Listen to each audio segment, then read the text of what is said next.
প্রিয় দর্শক বন্ধুগণ, দেখুন দ্বিতীয় দফার নির্বাচনে উত্তপ্ত 61 নম্বর ওয়ার্ডের ঘটনা। করিমপুরে পুলিশ তৃণমূলকে ভোট দিতে বলছে, আর সেই পুলিশের বিরুদ্ধে গুরুত্বপূর্ণ অভিযোগ করছেন ভোটাররা এবং সেই পুলিশকে ঘেরাও করছে।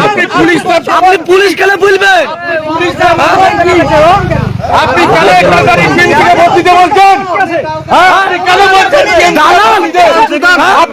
দালালি করতেছে? কি দেখবে? কি দেখবে? দালালি করবার মুক্তারপুরে পুলিশে ভোট দিতে বলছে। পুলিশে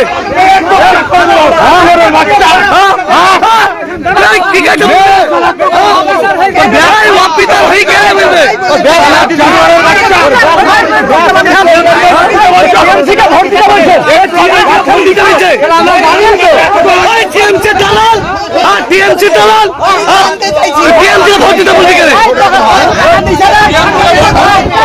মেরে তক্তা করে দেবো।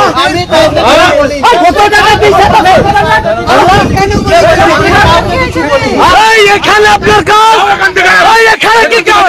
এখানে কি কাজ? ভোট দিতে বলছে vote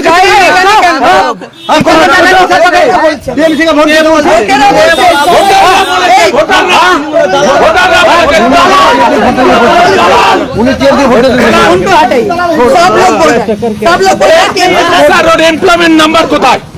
What is this? Employment number? Employment number দেখালাম নেই।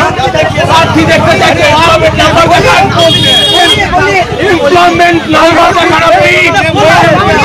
Employment number দেখান। তৃণমূলের পুলিশ একটা নির্লজ্জিত পুলিশ। এই পুলিশ বলছে ভোটারদেরকে তৃণমূলকে ভোট দাও, না হলে তোমরা বাড়ি ফিরতে পারবে না বা যেতে পারবে না। তৃণমূল দ্বিতীয় দফার নির্বাচনে 142-এ একেবারে হেরে যাচ্ছে। তাই জনগণ ভোটাররা স্থানীয়ভাবে একেবারে ধাওয়াও করে। আমরা যাকে স্ক্রিনে সাজে দেখতে পাচ্ছি তিনি একজন কংগ্রেসের প্রার্থী, অর্থাৎ অন্যদিকে বিজেপি কর্মীরাও রয়েছেন বা বিরোধী রাজনৈতিক দলের কর্মী বা ভোটাররাও রয়েছেন। দলমত নির্বিশেষে পুলিশকে ধাওয়াও করে তাড়াও করছেন। কেন্দ্রীয় বাহিনীর হস্তক্ষেপে কি হয়েছিল এই পর্যন্ত আমাদের প্রতিবেদন। আপনারা সেই ফুটেজটা দেখতে পেলেন।